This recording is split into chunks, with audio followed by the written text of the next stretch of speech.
મારું નામ Shailesh Hiralal Parate, ward number 25 Congress party તરફથી ઉમેદવાર છું.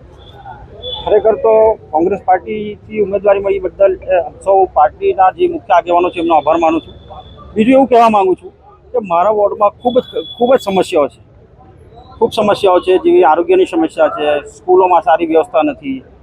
એ બધી વસ્તુની બધી દૂર કરવા માટે અમે ચોક્કસપણે મક્કમપણે કામ કરીશું અને અમારા વોર્ડની તેમજ સુરત શહેરમાં દરેક વિસ્તારના અમારા કોર્પોરેટર ચૂંટાઈને આવે એ પ્રમાણે જો એવું થશે ને અમારો મેયર આવશે તો અમે ચોક્કસપણે આખા સુરતને સ્વચ્છ સુરત નંબર 1 સુરત કરીને બતાવીશું. શૈલેષભાઈ, પાર્ટીએ તમારા પર વિશ્વાસ રાખીને તમને ફર્સ્ટ ટાઈમ કોંગ્રેસ પાર્ટીમાંથી ટિકિટ મળી છે, તો એના માટે શું કહેવા?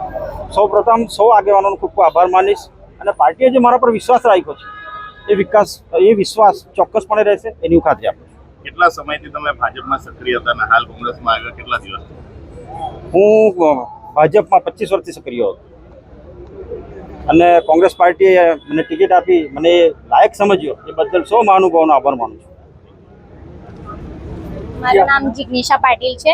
હું પહેલાં તો પાર્ટીનું થેન્ક્સ કહેવા માંગુ છું જેમણે મને ટિકિટ આપી અને હું એ મુદ્દાને લઈને ઉઠાવીશ કે બાળકોનું ભવિષ્ય આગળ જશે, સારી સ્કૂલ અમે ઊભી કરીશું, સારું ભણતર આપીશું અને જે બી નશાખોરી હશે એને અટકાવશું. કારણ કે આપણું જે ભારત છે એ બાળકો પર ડિપેન્ડ છે. જો બાળક સારું હશે તો આપણું ભવિષ્ય સારું થવાનું છે ભારતનું. તો હું એની પર ફોકસ કરી કે બાળકોનું ભણતરને અમે આગળ લઈ જઈશું અને હું આખી પેનલને સાથે જીતીશું. તમે આ પાર્ટીમાંથી ફર્સ્ટ ટાઈમ કોંગ્રેસમાં ઉમેદવારી નોંધાવી છે મહિલા તરીકે, કેવો રિસ્પોન્સ મળ્યો? રિસ્પોન્સ તો બહુ સારો મળ્યો છે અને હું એવું માનીશ કે મને એ લોકો સારો હજુ પણ રિસ્પોન્સ આપશે અમારી કામગીરી જોઈને. એના માટે હું ખૂબ જ થેન્ક્સફુલ છું, બધાનો આભારી છું. કયા મુદ્દાઓ લઈને તમે મેં પહેલા જ કીધું, શિક્ષણનો મુદ્દો મારો પહેલો રહેશે બાળકો માટે. હું એના માટે વધારે કોશિશ કરીશ. મારું નામ નાઝીમ ઇકબાલ બેલીમ છે. હું વોર્ડ નંબર 25 થી ઉમેદવારી કોંગ્રેસ પાર્ટીથી કરી છે. શું લાગી રહ્યું છે, શા માટે તમે ઉમેદવારી કરી? અમે અમારા જે કોંગ્રેસ આપણા વોર્ડ નંબર 25માં જે દારૂને અડ્ડા અને ડ્રગ્સના ઉપર જે કાર્યવાહી કરવાના છે એના માટે અમે અને અધૂરો વિકાસ પૂરો કરવા માટે કાર્યકારી કરવાના છે. હાલમાં વોર્ડ નંબર 25 ની શું પરિસ્થિતિ છે?